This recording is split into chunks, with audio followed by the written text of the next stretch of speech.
In the shadowed underbelly of the internet, where the light of law and morality never penetrates, lies the dark web, a labyrinth of encrypted sites accessible only through specialized software. It's a realm teeming with secrets, illicit deals, and lost souls.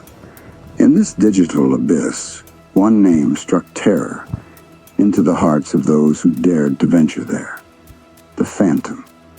Not just a moniker, but a symbol of death. A professional assassin who left no trace, known only by the fact that victims vanished after payment in cryptocurrency. London, 2025. The city was a sprawling metropolis of ancient history and cutting-edge technology, where the Thames snaked through fog-shrouded streets and the glow of screens illuminated faces in the dead of night. But beneath the bustling surface, a wave of inexplicable murders had gripped the capital in fear. Business tycoons, politicians, and even notorious criminals were being eliminated with chilling precision. No fingerprints, no witnesses, no clues. Security cameras captured nothing but static glitches, and the bodies, when found, bore a single mark, a cryptic QR code etched into the skin, scanning to a dark web page that read, "The Phantom has fulfilled the contract." Detective Inspector Alex Thorne, a sharp-minded investigator in his mid-30s with Scotland Yard's cyber crime unit, was assigned to the case. Alex wasn't your typical cop. He had a background in computer science from Cambridge and years spent dismantling online fraud rings. His office in New Scotland Yard was a clutter of monitors, energy drink cans, and whiteboards scrawled with IP addresses and encryption keys. But this killer was unlike anything he'd faced. Every lead evaporated like mist in the morning sun. Attempts to infiltrate the dark web hit walls of unbreakable code. The nightmare began on a rainy autumn evening. Alex was at home in his cramped flat in Camden, overlooking the canal where narrow boats bobbed like ghosts. His phone buzzed with an encrypted message. "You're next, Inspector, but you can end the game if you find me. Sender, the Phantom."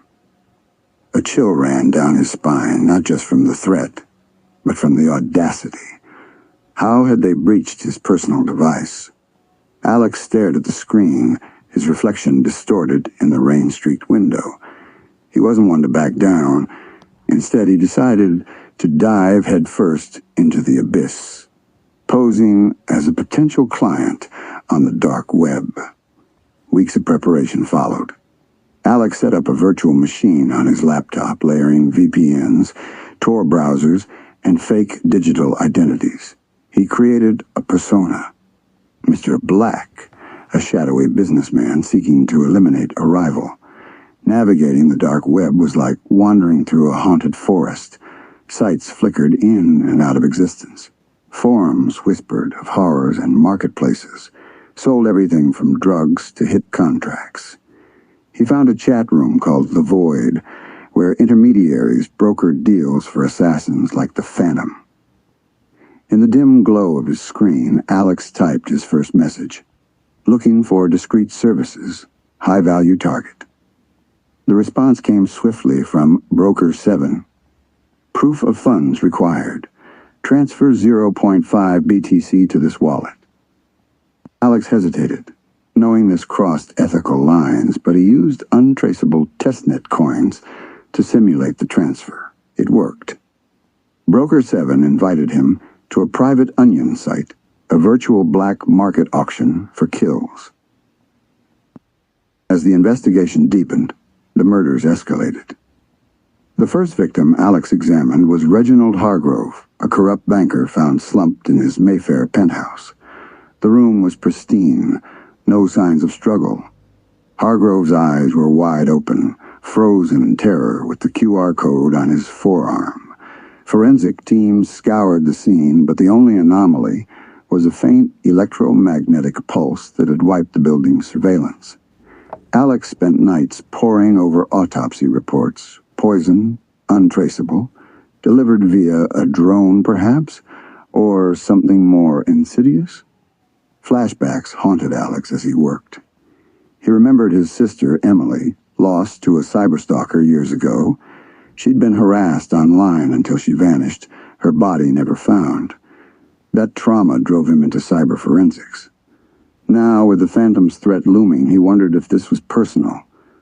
Was the killer taunting him because of his past?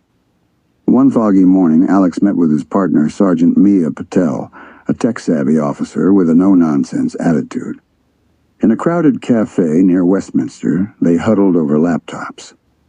"This Phantom isn't human," Mia whispered, her dark eyes scanning the room. "It's like a ghost in the machine." They traced the QR codes to temporary dark web nodes, each vanishing after access. But one led to a forum post, a manifesto. "The world is rotten. I prune the weeds. Payment ensures justice." The suspense built as Alex delved deeper. He spent sleepless nights in underground hacker meetups in Shoreditch, rubbing shoulders with anonymous coders who whispered tips. One, a hooded figure called Ghostbite, warned him, "The Phantom isn't one person. It's a network. Cross them, and they'll erase you, not just online."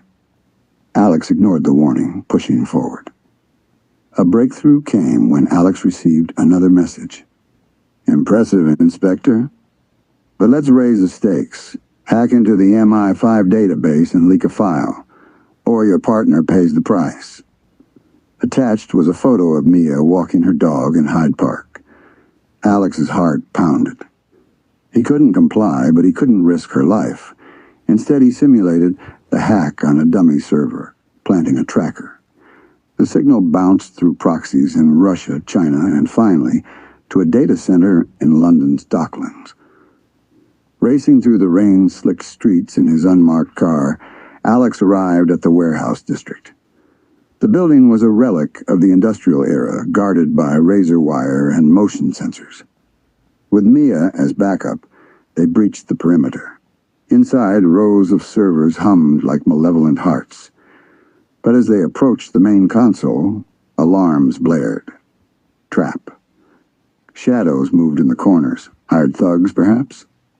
A firefight ensued, bullets ricocheting off metal. Alex dove behind a rack, his pulse thundering. Mia covered him, her shots precise.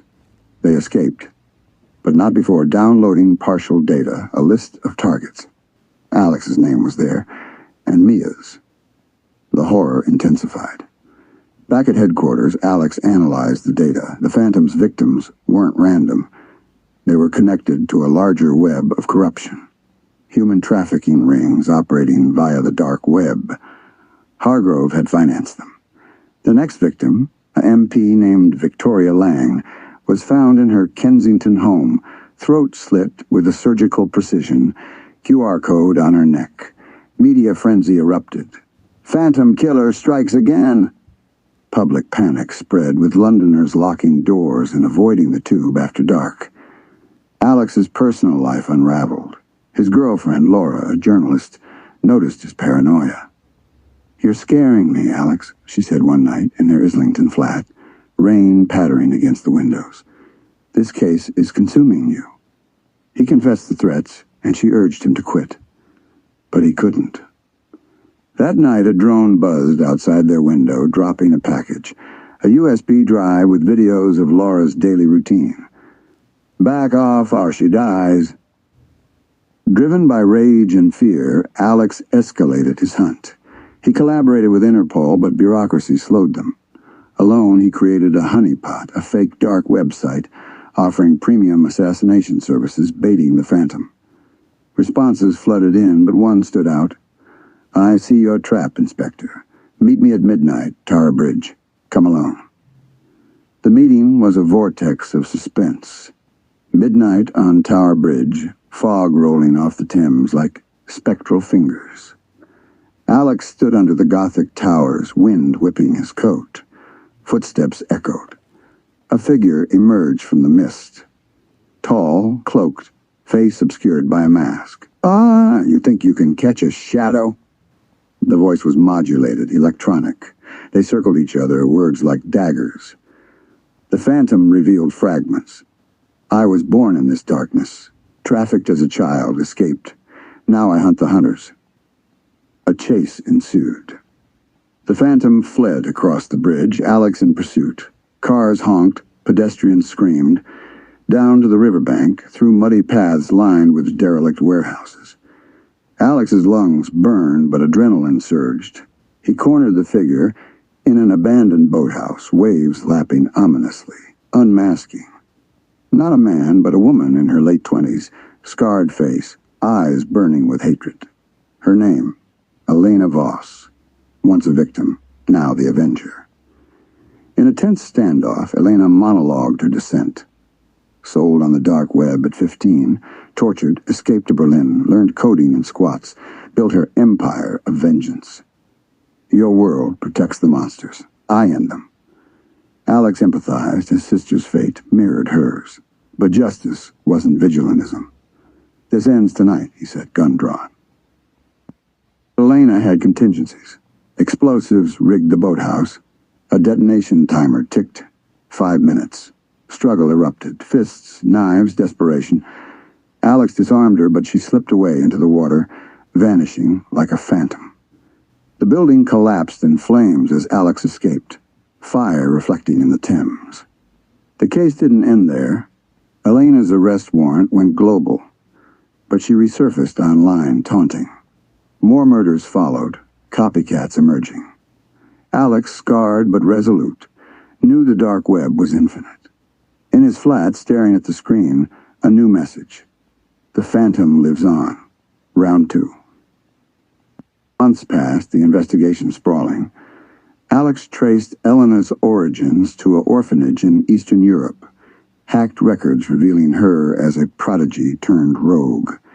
He infiltrated deeper forums, posing as her ally, gathering intel on her network. Coders in Amsterdam, enforcers in Paris. A subplot emerged, Mia's secret. She confessed to Alex over pints in a pub near Soho that she'd once dabbled in the dark web for vigilante hacks against abusers. It started innocent, she admitted, guilt etching her face. This bond strengthened their partnership, but added layers of doubt. Was she compromised? The climax built in a multi-chapter arc. Alex discovered Elena's lair, a hidden bunker under Canary Wharf disguised as a fintech startup. Raiding it with SWAT, they faced booby traps, laser grids, gas vents, AI sentinels. Gunfire echoed in concrete halls. Bodies fell. Elena, cornered in the server room, initiated a self-destruct. Data wipes, explosions. In the final confrontation, amid sparking wires and collapsing ceilings, Elena revealed the twist. Your sister? I didn't kill her. But I know who did.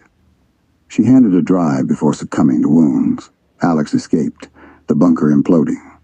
Epilogue. Back in daylight London, Alex decrypted the drive. Emily was alive, hidden by witnesses. Reunion bittersweet.